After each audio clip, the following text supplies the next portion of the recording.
So we finally got the latest reveal trailer for Dragons Dogma 2 from the PlayStation Showcase a few weeks back, and today I wanted to dive into an article I found discussing 10 things you might have missed from the trailer. The article we're reading from today is from thegamer.com. Our author was Hilton Webster, so shout out to them, and let's get right into it.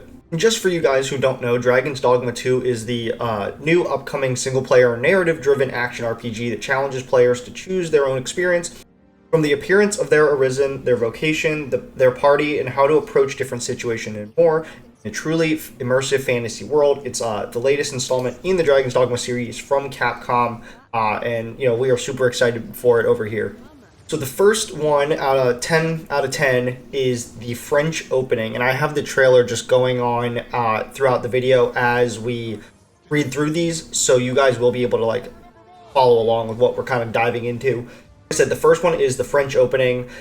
In the beginning of the trailer, it shows some French lettering on the screen, and then this person actually has it translated, and it says, "Conviction is the human will that reaches its greatest power." In the original Dragon's Dogma, it was clear to see the real-world inspirations, England and France core among them. So unabashed were these inspirations that actual French from a real French poet is included in the opening. It says, I'm not even going to try to pronounce that. I'm going to butcher it. And it's a quote from sounds like a French poet. So how shocking that Dragon's Dogma 2 first ever trailer also opens with a real French quote.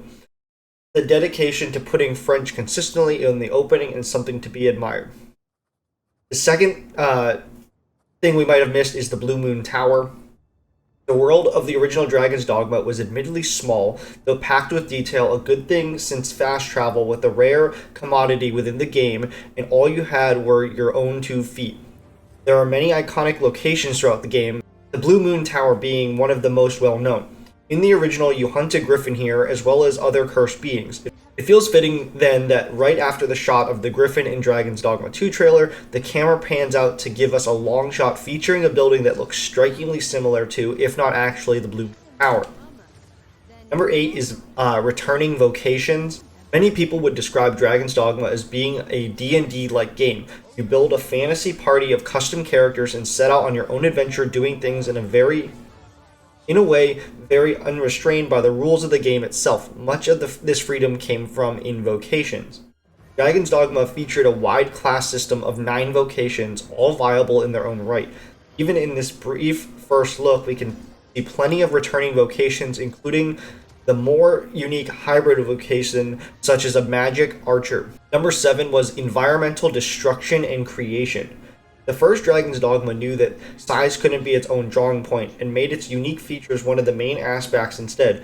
Climbing on creatures, watching trees topple, and enemies decay into a pile of bones. Even strong winds could blow you away if you were too light.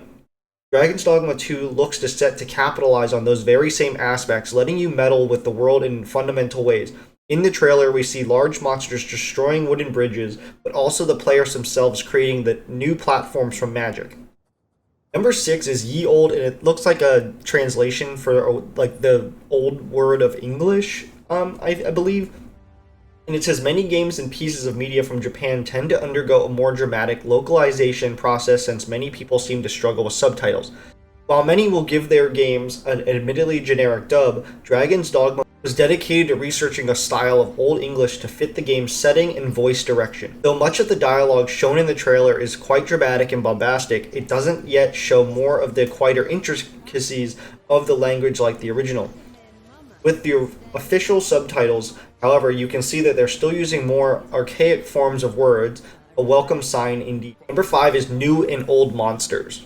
Of the many pieces that somehow formed to create Dragon's Dogma, enemy design is one of the foundations of much of the game. Each and every monster felt unique, with your own character fighting differently based on both class and physical traits. Dragon's Dogma 2 has already introduced us to plenty of its returning beasts, like the little goblins to terrifying griffins. However, there were a handful of new fellows in there as well, such as a gigantic chimera with the body of a woman and a Medusa-esque creature. Number 4 is an expanded Granzis. The setting of the original Dragon's Dogma is a nation known as Granzis. It is a small area through itself acknowledged as only one of many other nations in the world. such as the one that the Knight Mercedes comes from. The capital of the state Gransis is Grand Soren. The trailer in Dragons Dogma 2 shows plenty of familiar locations, undeniably setting the game once again in Gransis. However, many other locations seem entirely new, like deserts with cacti. As such, the sequel may feature an expanded Gransis, or perhaps even incorporate new countries entirely. Number 3 is a return to its roots.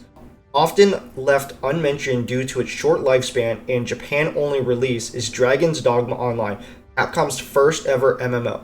It lasted only a few short years before its servers were shut down, but it presented a very different version of the world featuring multiple dragons in an entirely new world.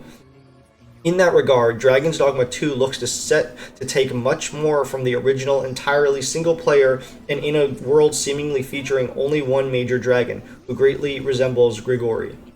The sequel looks to build upon the original rather than change it entirely. Number 2 is a dynamic character and pawn swapping.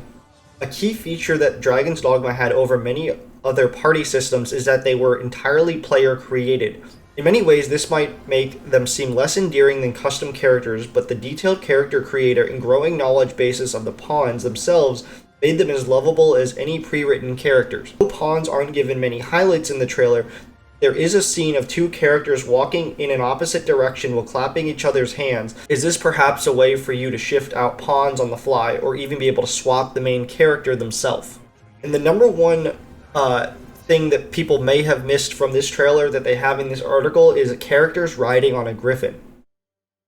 In Dragon's Dogma, your own characteristics were central to how you move through the world. A heavier character could carry more, a tall one could run further, and a thin one could fit through small gaps.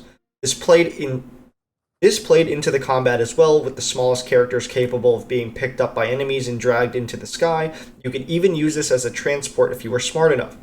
Though we see plenty of monsters being climbed on throughout the trailer, a small detail occurs right at the beginning. In the final frames of the opening, you can see two characters resting atop the back of the griffin itself. Does this give you the indication that larger animals may be bounceable and used to navigate across the world? That's the end of this article, and I actually really liked it. There was a lot of good stuff in here that even, when I was on my high watching the PlayStation Awards and finally seeing the trailer for Dragon's Dogma 2, I definitely missed these things. I definitely wouldn't have picked up on, the French lettering. Definitely, I did not pick up on the riding of the griffin, because I know in the first game there wasn't any sort of mount system, so just having that is going to be great if that's true. I am excited to see a lot of the new and old monsters come back.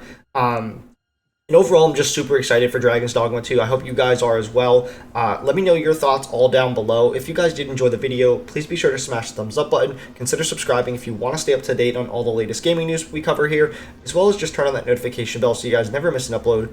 As always, my name is Ross, and I will see you guys in the next video.